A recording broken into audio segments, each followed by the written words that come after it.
I do have to mention now that we've righted the wrongs. There's a reason why there's a reason why this all came to a boil, and it could have been avoided if Michigan State just had taken care of business in West Lafayette, Indiana, and beaten up on the Purdue Boilermakers, or as everyone likes to call them, the Spoilermakers. Couldn't overcome the drum, man. Yeah, the world's largest drum. It's tough to deal with. I don't know if you recall, but I did mention this briefly going into this game last week on the pod that it's a trap game. It was a trap game. And it's a trap. In fact, I had seen this almost identical scenario, and I couldn't remember what year it was. And Canopic reminded me, 1999. Ooh. Do you remember 1999? Actually, we were friends. We were friends by 1999. I think we started working together in 98, maybe 97. I mean, the only thing I remember about 1999 was you were supposed to party like it was 1999. But I know one thing. We had the fantasy hockey league on spreadsheets. Holy shit. That was 1998. Okay. So that's why I don't. That's why I don't remember it, because I had to spend most of my time running hockey stats through an Excel spreadsheet. Those are dark times. But yeah, so did the hockey news come in yet?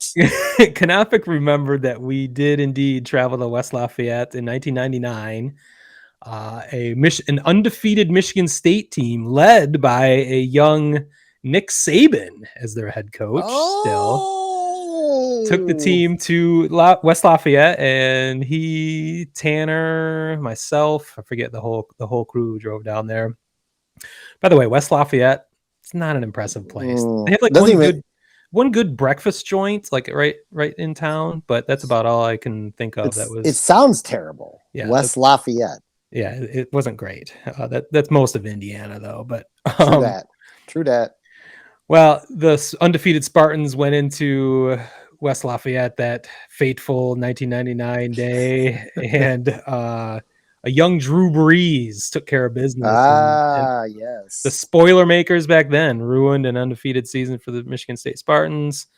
So I was a little wary, and they have a reputation as being the Spoilermakers. Even this year, they beat number 2 Iowa at the time at Iowa. So this is not unheard of. And of course, Michigan State fell right into that trap.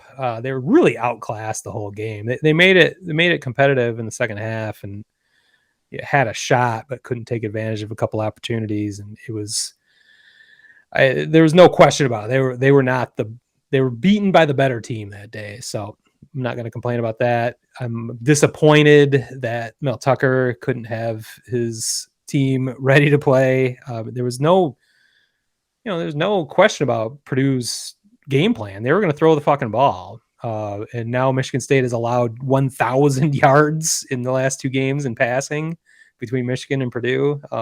Yikes! Yeah, I believe they have the worst rated secondary in all of college football right now. So that's a problem.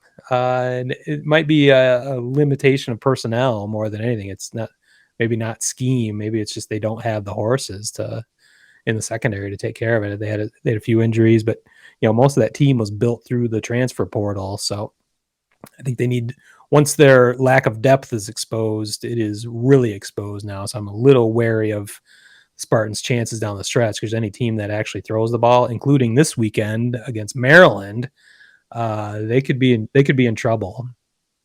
Fortunately, Michigan State's offense is still quite formidable. In fact, Kenneth Walker III still had close to 150 yards and a touchdown. So he is still the Heisman leader, I would say, at this point. No doubt. He leads the nation in rushing. Yeah. Hopefully they don't use the same committee for the Heisman. It's a similar committee.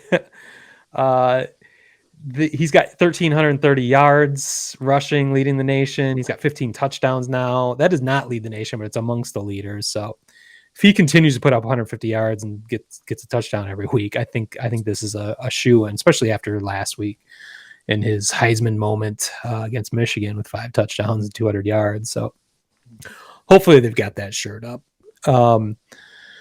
So yeah, like I said, Michigan State might have some issues with Maryland and their passing attack. They should be able to take care of them, but now my confidence is shaken. Regardless, I don't see how they're going to beat Ohio State down especially in Columbus in 2 weeks.